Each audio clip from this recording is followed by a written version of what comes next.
سامعین کرام، حضور محدث کبیر حضرت علامہ ضیاء المصطفیٰ قادری مدث اللہ العلی کا بیان سماعت فرمائیں، جس میں غیر مقلدوں کا رد اور تقلید کا ثبوت پیش کیا گیا ہے۔ پارٹ 2۔ سیدنا عبداللہ ابن عمر فرماتے ہیں، بخاری شریف کی حدیث، راستے میں عصر کا وقت ہو گیا، اب صحابہ میں دو گروپ ہو گئے۔ بعض فقہائے صحابہ نے کہا کہ ہم نماز نہیں پڑھیں گے جب تک کہ بنو قریظہ نہ پہنچ لیں، اور بعض فقہائے صحابہ نے کہا کہ ہم تو نماز پڑھیں گے وَلَمْ يُرِدْ مِنَّا ذَلِكَ۔ رسول پاک صلی اللہ علیہ وسلم کا مطلب یہ نہیں تھا کہ نماز قضا کر دینا، مطلب یہ تھا کہ جلدی پہنچو، یہ مطلب نہیں تھا کہ قضا کرنا۔ مطلب حدیث میں نہیں ذکر ہے، مطلب حدیث کے الفاظ میں نہیں ذکر ہے جو حضور نے فرمایا، یہ صحابہ نے اپنے اجتہاد سے نکالا۔ ایک جماعت فقہائے صحابہ یہ کہہ رہی ہے کہ جو الفاظ حدیث ہیں وہی مطلب،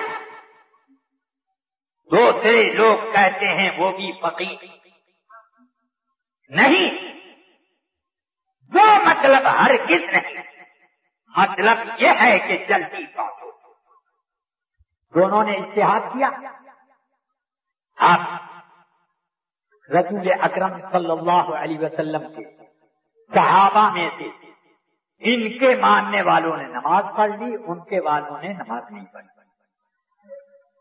بعد میں جب آقا کائنات بنو قریظہ کے محلے میں پہنچے تو لوگوں نے اپنے اس اختلاف کا اور اپنے اس قضیے کا ذکر کیا رسول پاک سے، یا رسول اللہ، آپ کی حدیث کے معاملے میں ہم نے تو کہا کہ پڑھیں گے نماز، انہوں نے کہا نہیں پڑھیں گے، انہوں نے کہا ہم نہیں پڑھیں گے، حضور کا مطلب یہی ہے، اور ان لوگوں نے پڑھ لی۔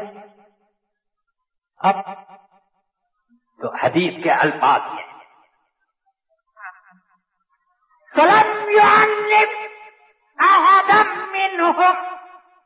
رسول پاک نے ان دونوں گروپ میں سے کسی کی سرزنش نہ کی، کسی کو نہ ڈانٹا پھٹکارا، سکوت اختیار کر لیا۔ کیا مطلب نکلا کہ مجتہد کو جب فیصلہ کرنے کے لیے موقع پر رسول پاک نہیں ملے تو اسے اپنے اجتہاد پر عمل کرنا واجب ہے، اور مقلد کو اپنے مجتہد کی پیروی لازم ہے۔ اب بارویے لوگ اس حدیث کا جواب دیں، اور جو مسئلہ میں نے نکالا اس کو اگر ہمت ہو تو چاقو سے کاٹ کر کے دکھائیں۔ ہاں، اب آئیے درود پاک، اللہم صلی علی سیدنا و مولانا محمد المعدن الجود والکرم وعلی آلہ واصحابہ وبارک وسلم۔ رفیقان کرام، میں سیدھے سفر سے یہاں آیا ہوں، فلائٹ سے اترا، ابھی قیام گاہ پہ نہیں پہنچا، ایک جگہ زبیر بھائی کیا منزل کر کے چائے پی ہے اور چلا آیا نا۔ اب اس لیے میں نے ذکر کیا کہ خوب لمبا بیان نہیں کروں گا، ورنہ بھوک تو ہے قوت ذرا کی ہوئی ہے۔ ہاں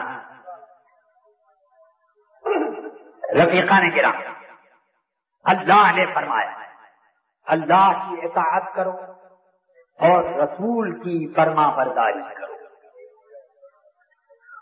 وَأُولِي الْأَمْرِ مِنْكُمْ، تم میں جو حکم نافذ کرنے والے ہیں ان کی بھی فرما برداری کرو۔ سوال میرا یہ ہے، اللہ اور رسول کی فرما برداری کے بعد یہ تیسرے گروپ کا ذکر کیوں ہوا؟ کیوں ذکر کیا کہ اولو الامر کی بھی پیروی کرو، ان کی بھی اطاعت و فرما برداری. اللہ اور رسول کے بعد کسی تیسرے کی ضرورت کیا رہے؟ اس کے دو مطلب ہیں. ایک مطلب یہ ہے کہ کچھ لوگ ایسے پیدا ہوں گے جو قال اللہ قال الرسول پڑھ کر غلط مطلب نکالیں گے، جیسے ابن تیمیہ، قاضی شوکانی، جس کا میں بزرگوں سے ایک بخار کا تعبیر مجھے ملا، جس کے بارے میں کہ لکھ کر کے دے دو بخار والے کو، بخار بھاگ جائے گا. اے سب بسم اللہ الرحمن الرحیم، اے سب اگر تو بدر بدنے فلاں ابن فلاں باجی در عذاب قاضی شوکانی گرفتار خواہی شد. اے بخار اگر تو فلاں ابن فلاں کے بدن میں رہے گا تو قاضی شوکانی کے عذاب میں گرفتار ہو جائے گا. پہنا دیا گلے میں، بھاگا بخار.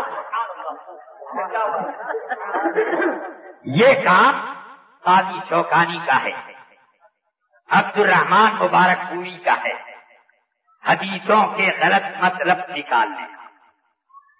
سمجھ گیا؟ اس لیے ضرورت پڑی کہ یہ بیان کر دیا جائے کہ ہر ایک کا قال اللہ قال رسول پڑھنا نہیں سنا جائے گا، بلکہ اولو الامر سے سنا جائے گا. اولو الامر کون لوگ ہیں؟ امام شافعی نے کہا کہ وہ کہ جو مسائل بتاتے ہیں ان کی پیروی کرو. اولو الامر سے مراد بادشاہ اور دوسرے حکام نہیں ہیں، کیونکہ بادشاہ اور حاکم اگر عالم ہیں تو عالم ہونے کی وجہ سے ان کی پیروی، اور اگر عالم نہیں ہیں تو عالم سے پوچھ کر وہ فیصلے کریں اور لوگوں کو ایک راستہ بتائیں. یہ پوچھے بتائیں گے تو ان کی اطاعت نہیں ہے. کہ رسول پاک کی حدیث بخاری شریف میں ہے، فرماتے ہیں لا طاعت لمخلوق فی معصیت الخالق. کسی مخلوق کی فرما برداری اللہ کی نافرمانی میں نہیں کی جائے گی. ایسے نہیں کی جائے گی کہ اللہ کی نافرمانی. اس لیے کسی حاکم کی فرما برداری نہیں ہے جب تک کہ وہ اللہ اور رسول کے حکم کے مطابق نہ دے. اور اللہ اور رسول کا حکم کون بتائے گا؟ یہ علماء بتائے. اب چلو ایک بات یہاں پر اور سن لیں. رسول پاک پر قرآن نازل ہوا، اس میں ارشاد فرمایا اللہ تعالی نے فاسألوا اہل الذکر ان کنتم لا تعلمون. اگر مسائل دین تم نہیں جانتے ہو تو عالموں سے پوچھ کر اس پر عمل کرو. عالم سے پوچھ کر عمل کرو. تو تکلیف تو عالم کی ہوئی. یہ کہنے لگے ارے بھائی کسی بھی عالم سے پوچھ لو. میں نے کہا تب عالم کے پوچھے ہوئے پر عمل نہیں ہوگا، اپنی پسند ناپسند پر عمل ہوگا. سمجھ گئے؟ مثلا امام ابو حنیفہ نے ایک حدیث کی روشنی میں یہ استنباط کیا کہ بدن سے خون نکل جائے تو وضو ٹوٹ جاتا ہے. امام شافعی کہتے ہیں وضو نہیں ٹوٹتا. امام ابو حنیفہ کہتے ہیں عورت کو ہاتھ لگ جائے تو وضو نہیں ٹوٹے گا. امام شافعی کہتے ہیں عورت کو ہاتھ لگ جائے تو وضو ٹوٹ جائے. سمجھ گئے؟ اب آپ عالموں سے مسئلہ پوچھو. اب ایک عالم نے بتایا کہ وضو ٹوٹے گا، ایک نے کہا نہیں ٹوٹے گا، ایک نے خون سے وضو نہیں ٹوٹے گا، ایک نے ٹوٹے. اب آپ کا خون بھی نکل رہا ہے، عورت کو چھو بھی رہے ہیں. کہہ رہے بھائی ہم نے عالم ہی کے کہنے پر تو عمل کیا. ابو حنیفہ نے کہا عورت کو چھو جانے سے وضو نہیں ٹوٹتا. پر ہم نے عمل کیا. شافعی نے کہا خون نکلنے سے وضو نہیں ٹوٹتا، اس پر ہم نے عمل کیا. عالم کے کہنے ہی پر تو عمل کیا. میں کہتا جھوٹا، تو نے اپنی آسانی پر عمل کیا، اپنی طبیعت میں جس میں سہولت ملی اس پر عمل کیا. تو طبیعت پر عمل کیا، شریعت پر نہیں. اس لیے ضرورت ہے کہ آدمی تقلید شخصی کرے. اسی لیے قرآن میں اللہ نے فرمایا ان اتبع ملت ابراہیم حنیفا. تمام انبیاء کی ملت واحدہ ہے، مگر کیوں اللہ نے ان اتبع ملت ابراہیم کا؟ یہ بتانے کے لیے کہ تقلید شخصی کی راہ متعین ہے. خاص طور سے اس زمانے میں جبکہ لوگ شریعت سے زیادہ طبیعت کا اہتمام کرتے ہیں. ایک مسئلہ یہاں پوچھا، وہاں پوچھا، وہاں پوچھا، وہاں پوچھا. ایک صاحب نے کہا دیا طلاق نہیں پڑی، ایک نے کہا کہ ایک پڑی، ایک نے کہا کہ 3 پڑی. تو اب کہتے ہیں یار وہی ٹھیک ہے، نہیں پڑی اسی پر چلو. ملا لوگوں سے جان تو چھوٹی، مہری مل گئی، بس کافی ہے. تو یہ عمل شریعت پر نہیں ہے، بلکہ ایسے موقع پر ضروری ہے کہ جو سب سے زیادہ متدین صاحب فتویٰ عالم ہے اس کی طرف سب فتوے لے کر مراجعت کرے. نواب رامپور کے سامنے ایک مقدمہ پیش ہوا وراثت کے حقوق کا. اب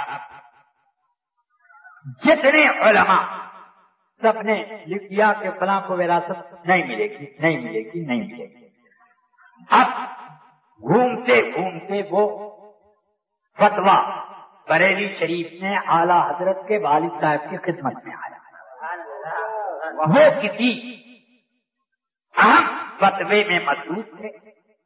انہوں نے فرمایا بغل والے کمرے میں چلے جاؤ، وہاں مفتی صاحب بیٹھے ہیں، ان سے لکھوا دو.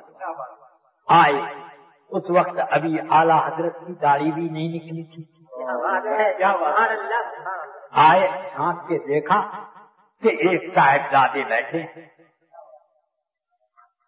واپس آتا حضور وہاں کوئی مفتی صاحب نہیں ہے. کہ ہیں تو بیٹھے ہوئے مسند پر.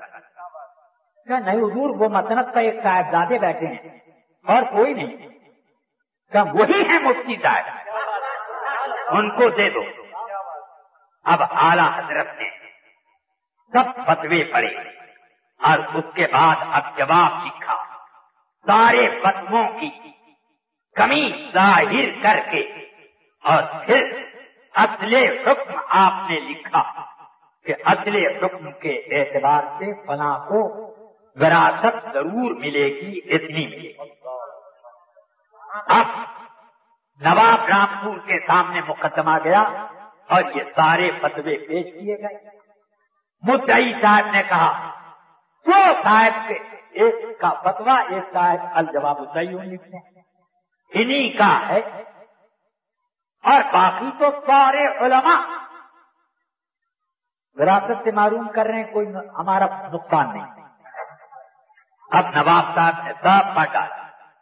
پڑھنے کے بعد کہا کہ ارے یہ دو صاحب نے کیوں اس کے خلاف فتویٰ دیا؟ اب غور سے دیکھا تو سمجھ میں آیا کہ نہیں، یہ زیادہ کبھی معلوم ہوتا ہے. اس زمانے میں رامپور میں سب سے بڑے مفتی حضرت مولانا مفتی ارشاد حسین صاحب علیہ الرحمہ تشریف فرما تھے. نواب نے ان کو بلایا کہ حضرت ان فتووں میں سے ایک پر آپ کا بھی دستخط ہے اور بہت سے علماء کا، اور اس کے خلاف یہ دو مولوی صاحب کا فتویٰ ہے. آپ فیصلہ کیجیے ان میں کون صحیح. اب انہوں نے دیکھا، دیکھنے کے بعد کہا صحیح تو یہی ہے، یہ دو صاحب کا جو ہے، اور یہ غلط ہے. تو آپ اتنے علماء نے دستخط کر دیا کہ دستخط اس لیے کر دیا کہ میرا لوگوں نے دستخط دیکھا تو سب لوگوں نے دیکھا دیکھی دستخط کر دیا. یہ بات تھی. تو اب مجھے یہ بتانا ہے کہ اس طرح سے مسائل کی تحقیق بھی کی جاتی ہے. اب آؤ ذرا ان بزرگوں کی خبر تو لے لو. حضور رسول پاک صلی اللہ علیہ وسلم کی یہ حدیث وہ لوگ بھی پڑھیں, میں تو پڑھ ہی رہا ہوں. جس راستے پر عمر چلے گا اس پر شیطان چل ہی نہیں سکتا. کیا جس راستے پر حضرت عمر کے زمانے میں تمام صحابہ کا اجماع ہوا ہے کہ تراویح کی رکعت کتنی 20 رکعت. اب جو 20 رکعت نہ پڑھ پاوے وہ کیا ہے؟ عمر کے راستے پر چلنے سے معذور ہے. کیا ہے؟ میں کچھ نہیں کہوں گا, آپ لوگ اپنے دل میں سوچ لیجیے.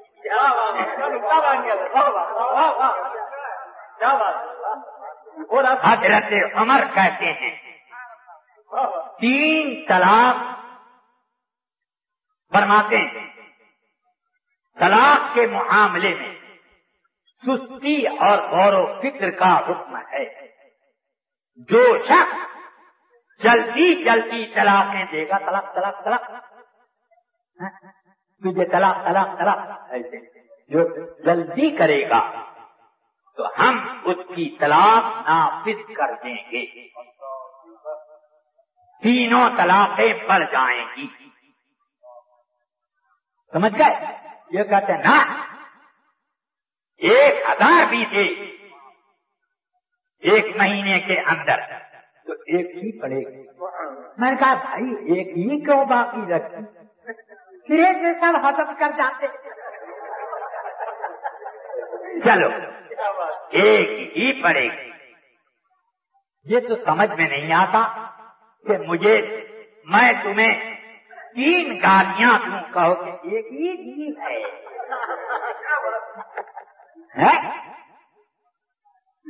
حضرت عمر نے ان کے زمانے کے تمام صحابہ نے فتویٰ دیا کہ 3 پڑے.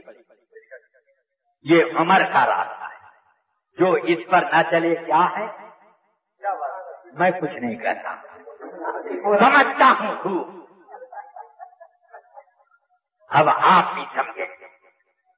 رسول پاک سرور عالم صلی اللہ علیہ وسلم ارشاد فرماتے ہیں فقیہ واحد اشد علی الشیطان من 1000 عابد.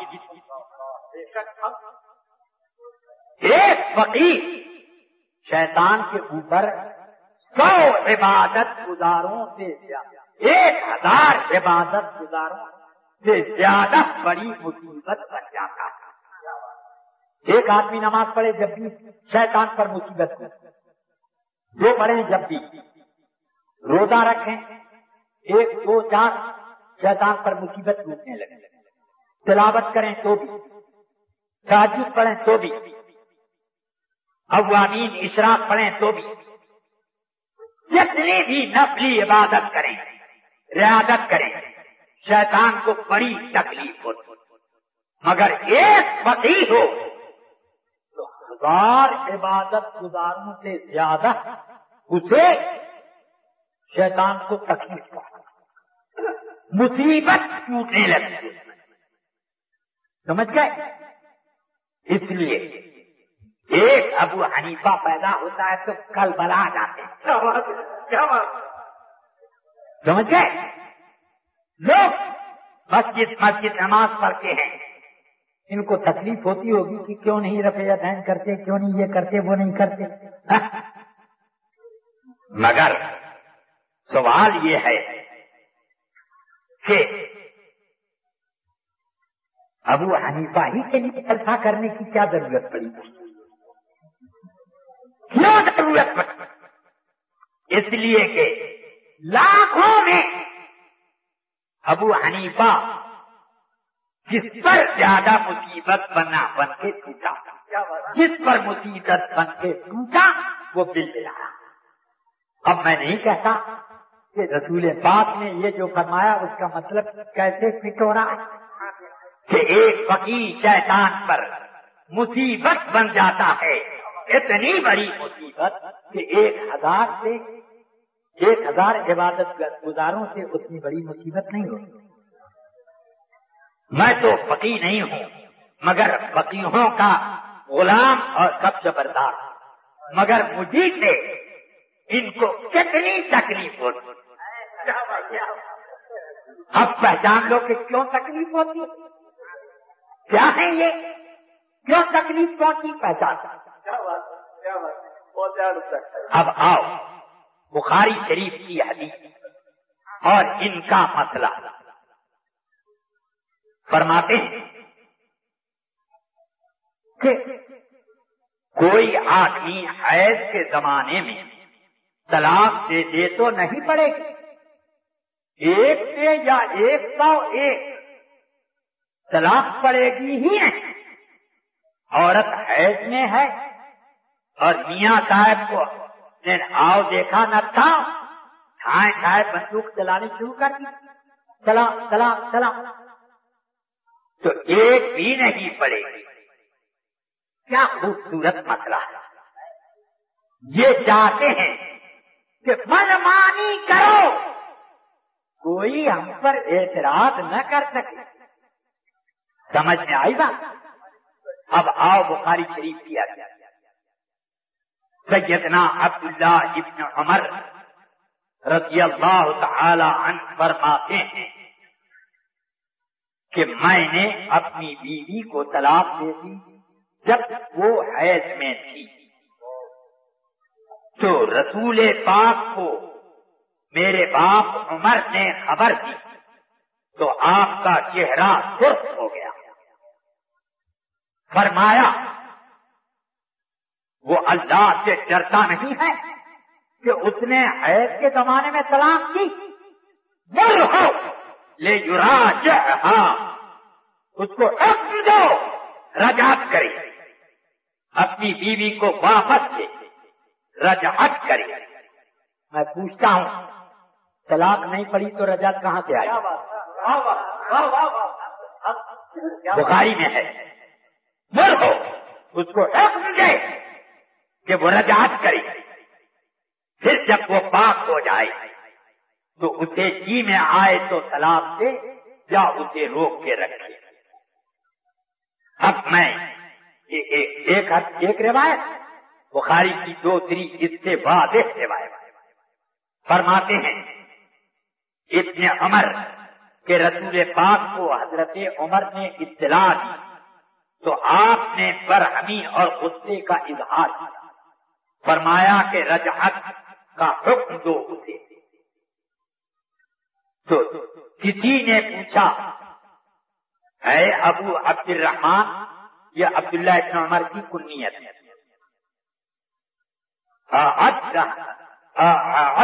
النبی صلی اللہ علیہ وسلم طلاقا، کیا رسول پاک نے اس حیض کے زمانے کی طلاق کو شمار کیا؟ تو کہتے ہیں ہاں، اگر تو ابن عمر حماقت کرے تو حماقت شمار نہیں کی جائے گی۔ ہاں بھی کہا، پھر اس کو ایک مثال سے خوب موثق اور مؤکد بھی کیا۔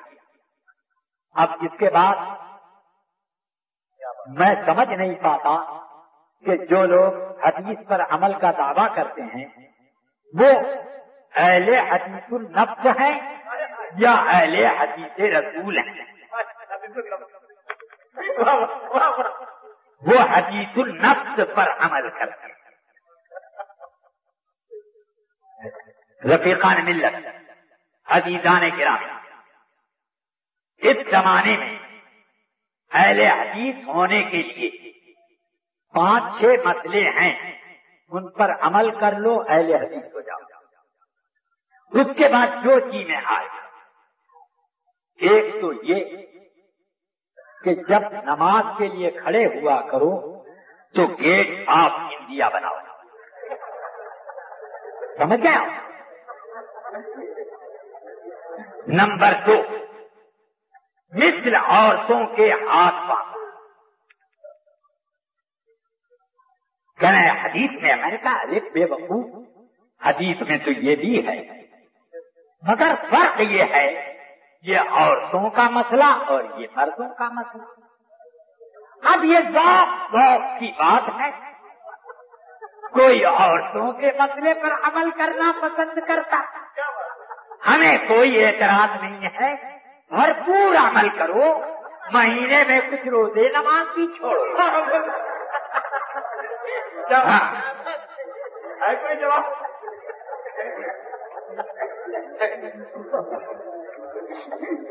تیسری بات، امام کے پیچھے قراءت بھی کر لیا کرو. چوتھی بات، رفع یدین کر لیا کرو. پانچویں بات یہ ہے کہ زور سے آمین کہو. مجھ سے پوچھنے لگے کہ آمین آپ لوگ آہستہ کیوں کہتے ہیں؟ میں نے کہا کہ آمین کے بارے میں قرآن نے فرمایا ہے ادعو ربک تضرعا وخفیہ، اپنے رب سے دعا کرو گڑ گڑا کر آہستہ. تو آہستہ تو کہیں گے آمین. تمام نماز کی دعائیں آہستہ پڑھی جاتی ہیں. سبحانک اللہم زور سے پڑھتے ہیں اور التحیات للہ کے پڑھتے، درود پاک اور اس کے بعد کی معصورہ یا چلا چلا کے پڑھتے ہیں، تو سب آہستہ پڑھتے ہیں. تو اللہ نے یہ حکم دیا، اس پر ہم عمل کرتے ہیں. تو اس سے آمین نہیں نکلا. میں نے کہا کہ بخاری میں ہے آمین دعا، آمین دعا ہے اور دعا کا حکم قرآن میں ذکر ہے. کرنے گئے بخاری کی حدیث دکھائیے، حضور نے زور سے آہستہ سے آمین کہی. میں نے کہا تم ہی دکھا سکو گے کہ زور سے کہی؟ کیا آپ یہاں والی حدیث بخاری میں دکھا دیں گے؟ میں نے کہا یہاں والی تم بخاری میں دکھا دو گے؟ ارے بے وقوف، بخاری تک نہیں، مسلم میں دکھا، نسائی میں دکھا، ابو داؤد میں دکھا، جامع الترمذی میں دکھا، سنن ابن ماجہ میں دکھا تو جہاں جتنا میں نے پیش کر دیا. تو مجھ سے خالی بخاری مانگتا، میں اتنی چھیل دیتا. میں نے کہا سنو، ابو داؤد میں یہ والی حدیث ہے. بس امام ترمذی نے لکھا کہ حدیث سے ثابت ہے کہ ہاتھ باندھے. علماء میں یہ اختلاف ہے کہ اولا ناف کے نیچے ہے یا اوپر. بعض لوگ ادھر گئے ناف کے اوپر، بعض نیچے. مگر انہوں نے تیسرا مسئلہ نہ لکھا کہ بعض علماء گئے سینے پر.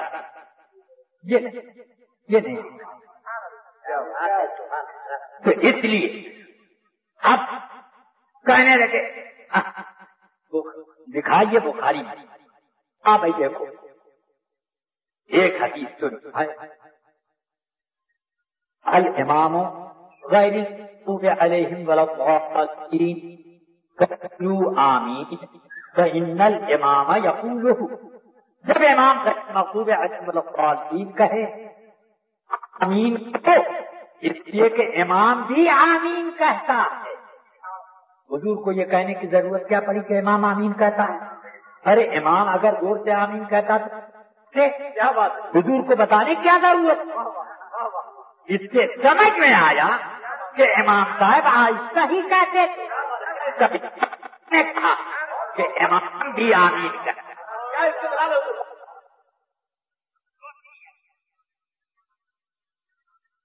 جب تم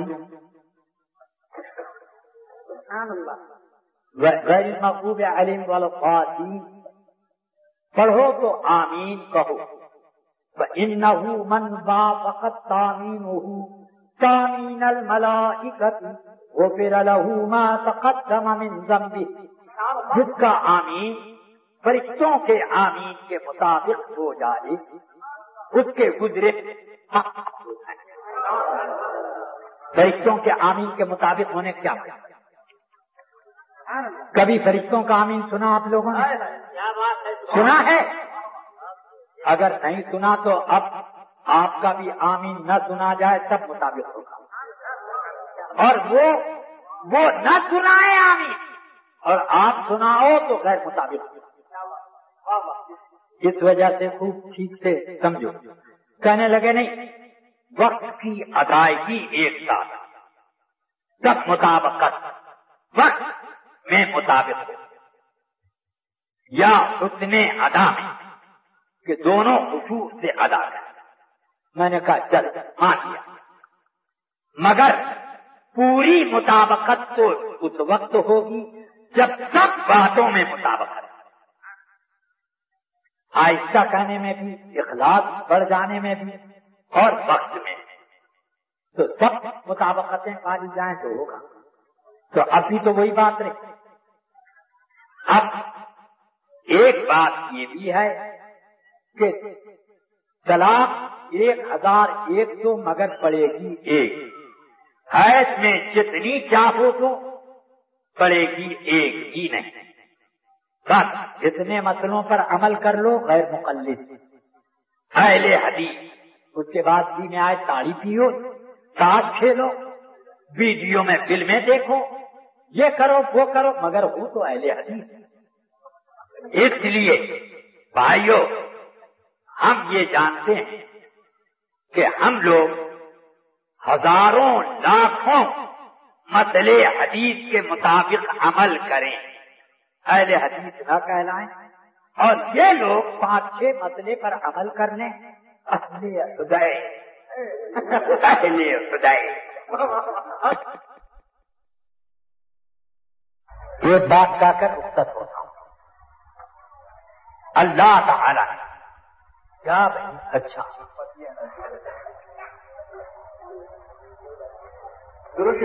ہاں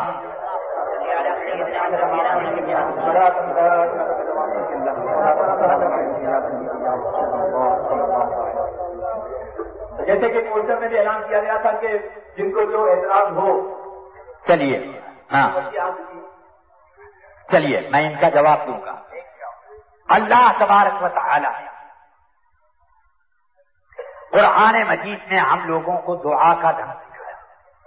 نماز کی ہر رکعت میں وہ دعا پڑھتے ہیں، اہدنا الصراط المستقیم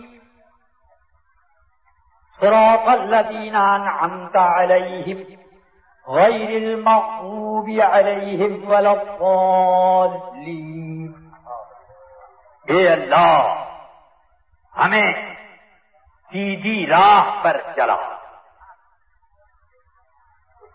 سیدھی راہ کا مطلب کیا؟ جی ٹی روڈ پر چلتے رہو، سیدھے راستے پر چلا۔ راستہ کون سا؟ جو اللہ اور رسول نے بتایا وہی تو سیدھا راستہ ہے، اسی راستے پر چلا، سیدھے راستے پر چلا، سیدھے راستے پر چلا۔ یہ دعا آپ ہر نماز کی ہر رکعت میں کریں، سمجھ گئے؟ تو دل میں سوال پیدا ہوا، اے رب العالمین، اس سیدھے راستے کا رجسٹریشن سب نے اپنے نام کرا لیا، دیوبندی سے پوچھو تو وہ بھی کہے، غیر مقلد سے پوچھے تو وہ بھی کہے ہمارا سیدھا، قادیانی سے پوچھو تو وہ بھی کہے ہمارا سیدھا، رافضی سے کہو تو کہے ہمارا سیدھا، چکرالوی سے کہو ہمارا سیدھا۔ یہ پروردگار بریلویوں سے پوچھا تو یہ امید کر کے کہ ہمارا ٹیڑھا کہیں گے، مگر انہوں نے بھی کہہ دیا کہ ہمارا سیدھا۔ یہ پروردگار، اب کون سا راستہ سیدھا ہے؟ کیونکہ سب میں کچھ نہ کچھ ٹکراؤ ملتا ہے۔ یہ کہتے ہیں تقلید کرو، یہ کہتے ہیں مت کرو، دونوں صحیح تو ہو نہیں سکتا۔ کون سا سیدھا راستہ؟ یہ کہتے ہیں کہ نبیوں کو حقیر سمجھو، تقویت الایمان پر ایمان لاؤ، ایسے کہو کہ اس کا پڑھنا، رکھنا، عمل کرنا عین ایمان ہے۔ سمجھ گئے؟ قرآن کا رکھنا عین ایمان نہیں۔ جس کے گھر میں قرآن نہیں ہے مومن ہے کہ نہیں ہے؟ مگر تقویت الایمان کے بارے میں مولوی رشید احمد لکھتے ہیں کہ اس کو رکھنا، پڑھنا، عمل کرنا عین ایمان۔ کیا مطلب؟ کہ جس کے گھر نہیں ہے وہ عین ایمان سے باہر ہے۔ اتنا اس کا درجہ ہوتا ہے۔ اب اسی کتاب میں لکھا ہے اللہ کو مان اور کسی کو نہ مان۔ کیا؟ اللہ کو مان اور کسی کو نہ مان۔ کتنا بڑا کفر ہے۔ اب اللہ کو مان، رسول کو مت مان، فرشتوں کو مت مان، قرآن کو مت مان، قیامت کو مت مان، جتنی چیزیں ہیں ان میں سے کچھ کو مت مان، صرف اللہ کو مان۔ کتنا کھلا ہوا معاذ اللہ۔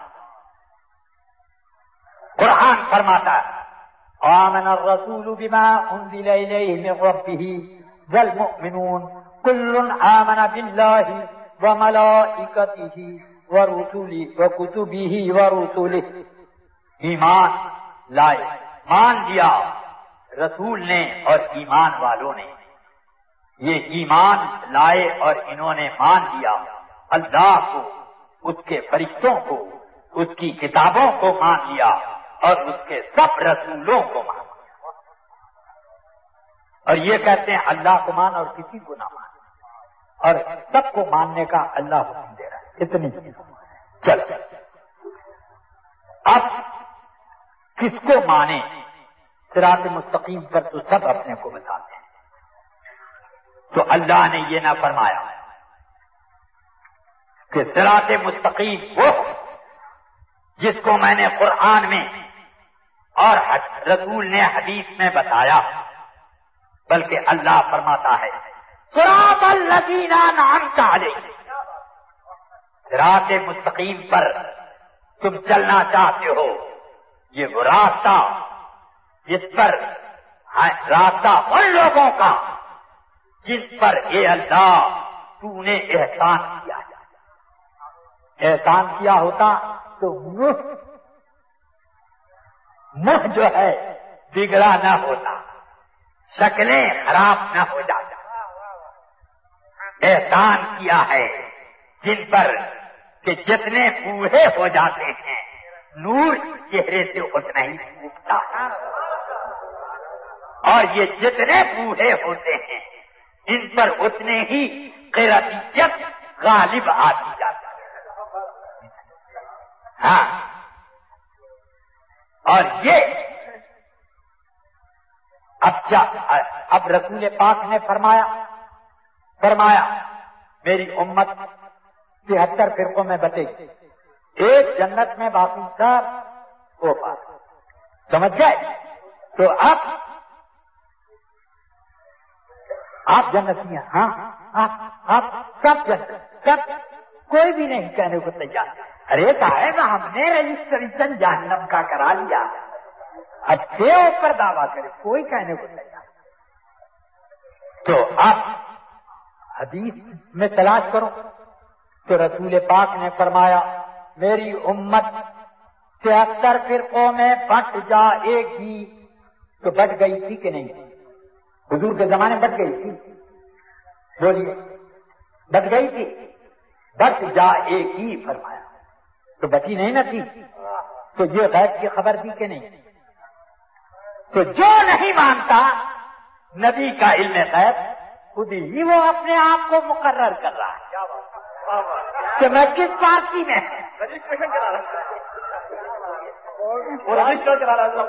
اور پھر فرمایا صحابہ نے عرض کیا رسول اللہ وہ کون لوگ؟ کما انا علیہ و صحابی، جس پر میں ہوں میرے صحابہ ہیں، میں کے بعد صحابہ کی ضرورت کیا؟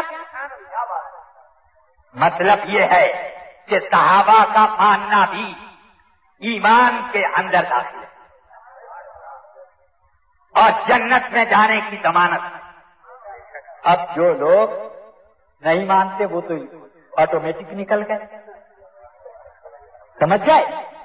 اب جو لوگ یہ کہتے ہیں کہ ہم صحابہ کے اس طریقے کو نہیں مانتے کہ حضور سے مدد مانگتے تھے، وہ بھی نکل گئے۔ رسول پاک کا یہ طریقہ بھی نہیں مانتے کہ رسول پاک لوگوں کی دستگیری کرتے ہیں، رسول پاک کو علم غیب ہے، رسول پاک سب سے افضل ہے، یہ سب کچھ نہیں مانتے۔ ہم تو یہ بھی مانتے ہیں رسول پاک کو کہ بے مثل و بے مثال ہیں، کہ آپ آخری نبی ہیں، مگر ان کی تقویت الایمان کہتی ہے یہ اللہ کی شان ہے کہ ایک لفظ کن سے چاہے تو ہزاروں محمد اور ہزاروں جبریل پیدا کرتے۔ معاذ اللہ، ذرا سوچو کہنے کا انداز۔ اللہ تو یہ فرمائے کہ یہ آخری نبی ہے، تو اب اگر ہزاروں محمد پیدا کرے گا تو آخری نبی ہونا تو جھوٹا ہو جائے گا، ہوگا کہ نہیں جھوٹا؟ اسی لیے ان لوگوں نے کہا جھوٹ بولنا ممکن ہے صرف رسول کی شان بتانے سے۔ ہاں یہی مقصد ہے۔ اب چلیے، تو یہ مطلب ہوا کہ اماموں پر اللہ کا احسان، غوث اعظم پر اللہ کا احسان، خواجہ غریب نواز پر امام اعلیٰ اللہ کا احسان، حضرت سیدنا شیخ بہاؤالدین نقشبند پر اللہ کا احسان، اور اسی طرح شیخ بہاؤالحق، شیخ شہاب الحق والملت والدین سہروردی کے اوپر اللہ کا احسان، امام احمد رضا پر اللہ کا احسان، ان کے راستے پر یہ اللہ نے چلا۔ کہنے لگا غوث پاک تو رفع یدین کرتے تھے۔ میں نے کہا غیر غوث پاک اتنا علم رکھتے تھے کہ ان کے زمانے میں اتنے بڑے علم والا کوئی نہ تھا، اس کے باوجود آپ مقلد تھے۔ تم کیوں نہیں مقلد بنتے؟ غوث پاک کا حوالہ دیتے ہو تو غوث پاک کا حوالہ خالی ہمارے لیے کیوں دیتے ہو؟ اپنے لیے بھی دو، وہ مقلد تھے تم بھی مقلد بنو۔ چلو اب آئی، کچھ لوگ یہاں پر 4 دن تک قربانی کرتے ہیں۔ ارے صاحب یہ 4 دن کم میں کرتے ہیں، ان کے بزرگ جو ہیں سعودی وہ کہتے ہیں پورے مہینے تک قربانی کی جاتی ہے۔ اس لیے جو لوگ وہاں پر حج کے وقت چیک کاٹ کے قربانی کا دیتے ہیں ان کی قربانی اکثر بیشتر 30 تاریخ کو ہوتی ہے۔ ہاں جنہوں نے تو ذرا مروت کیا چاہ رہے تھے، سنو اس میں صحابہ کرام میں رسول پاک سے تو کسی کا رسول پاک سے کوئی قول مروی نہیں، 1 دن 2 دن 3 دن 4 دن کوئی قول نہیں۔ صحابہ کرام نے مولا علی اور کئی ایک صحابہ اور تابعین میں کئی لوگ اس بات کے قائل ہیں کہ قربانی یوم النحر میں اور اس کے بعد 2 دن ہوگی۔ سمجھ گیا؟ اس لیے ہمارا مذہب کبھی استذکار میں امام ابن عبد البر نے اسی کو ترجیح چلی، حالانکہ وہ مالکی مذہب ہے۔ چلو اب یہ تو ہوا، اب دوسرا سوال، ایک مرد 2 سگی بہنوں کو نکاح میں ایک ساتھ رکھ سکتا ہے یا نہیں؟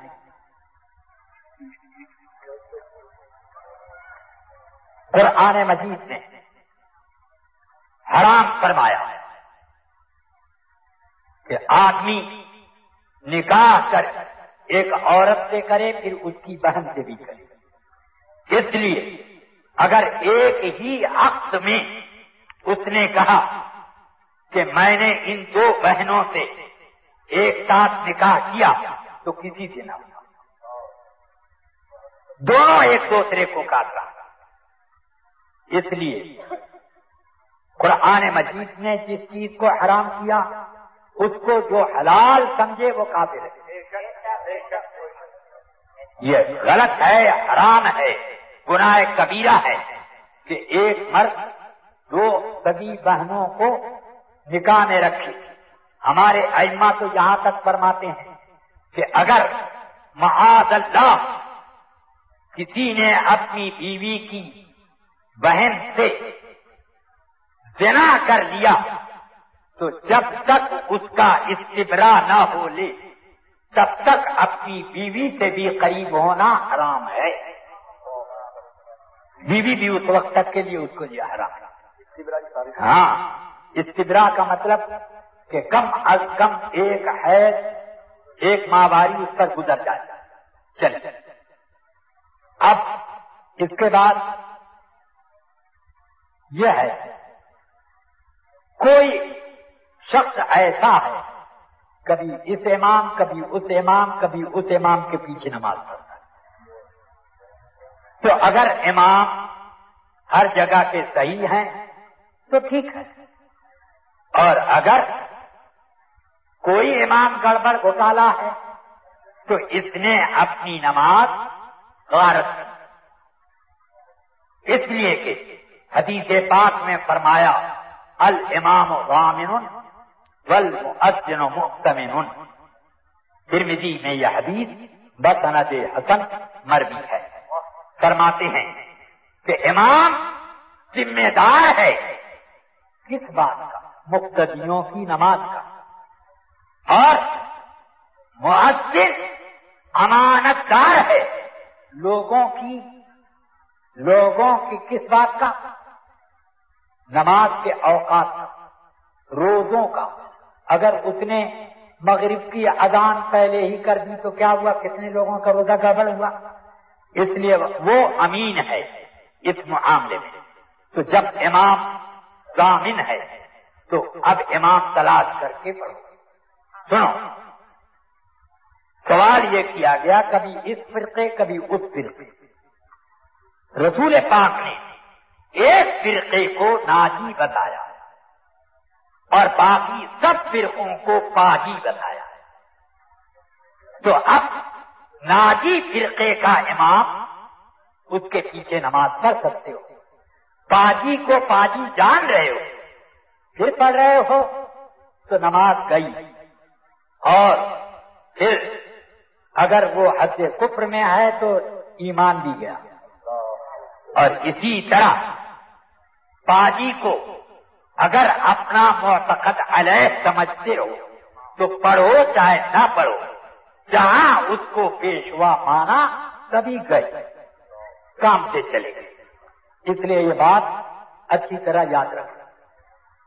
سن لیجیے، یہ لوگ ایک دھوکہ دیتے ہیں، کہتے ہیں کہ بھائی انہوں نے یہ لکھا، انہوں نے یہ لکھا، انہوں نے یہ لکھا، اس کے ذمہ دار وہ لوگ، ایک بنو نیک بنو، ان کا وہ کیوں دیکھتے ہو؟ میں نے کہا ٹھیک ہے، تم ان کو پیشوا مانتے کیوں؟ قرآن مجید میں اللہ نے فرمایا یہودیوں کو مخاطب کر کے وَتَقْتُلُونَ النَّبِيِّينَ بِغَيْرِ حَقٍّ، اے یہودیوں نبیوں کو تم ظلماً قتل کرتے ہو۔ حضور کے زمانے میں کسی یہودی نے کسی نبی کو قتل کیا تھا؟ بتا دیں، حضور کے زمانے میں کوئی نبی تھا تو کس کو قتل کیا ہے؟ اس زمانے کے یہودیوں کو کیوں کہا کہ تم اے یہودیوں نبیوں کو قتل کرتے ہو؟ کیوں کہا؟ جنہوں نے نبیوں کو قتل کیا تھا انہیں تم نے پیشوا مانا تو تم بھی قتل میں شریک مانے گئے۔ بات سمجھ میں آئی؟ تو یہ لوگ پاگل پلے اگر اس طرح کے بڑے والے باگڑ بلوں کی پیروی کرتے ہیں تو اسی میں یہ بھی گنے جائیں گے، ان کو الگ نہیں چھوڑا جائے گا۔ ہاں، یوم تأتی کل امت بامام، ہر امت اپنے پیشوا کے ساتھ آئی، اس لیے جو جس کے پیچھے ہے اس کے چلے۔ قربانی والے دن لوگ حصے دیتے ہیں سنی غیر مقلدوں وغیرہ، تو ان کا دینا جائز؟ سنی اپنے حصوں والی قربانی دیوبندیوں وہابیوں کو غیر مقلدوں کو دیتے ہیں، وہاں جا کر وہابیوں کے ساتھ قربانی کرتے ہیں۔ ارے یار قربانی نہیں ہوگی، جو لوگ نبیوں کو قتل کرنے والے گروپ میں ہیں ان کے ساتھ قربانی کرو گے؟ ہاں، خود ہی تمہاری قربانی ہو گئی، قربانی بھی کام سے گئی اور تم بھی گئے۔ چلو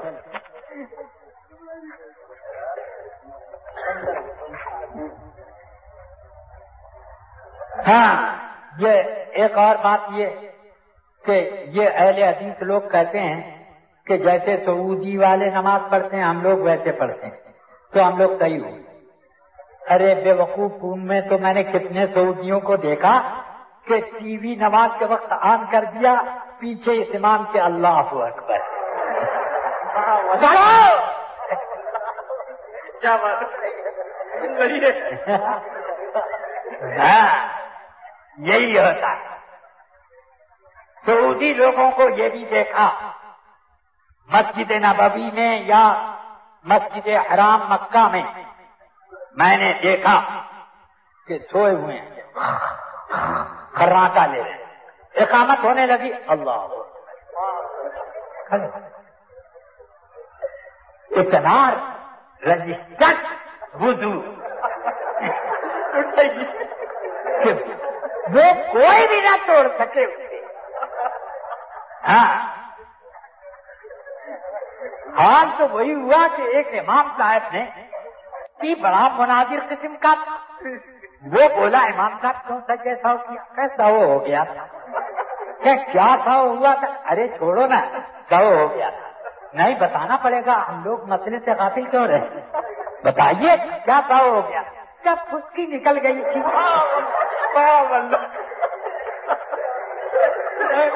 سمجھ گیا؟ بس یہ لوگ سجدے سہو والے، اللہ محفوظ رکھے۔ اب اخیر میں اتنا کہہ دینا چاہتا ہوں،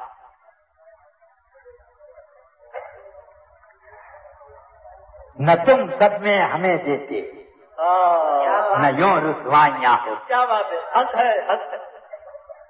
یہ صدا گنبد کی ہے، جیسی کہو ویسی سنو۔ کیا بات، کیوں ہمیں چھیڑا؟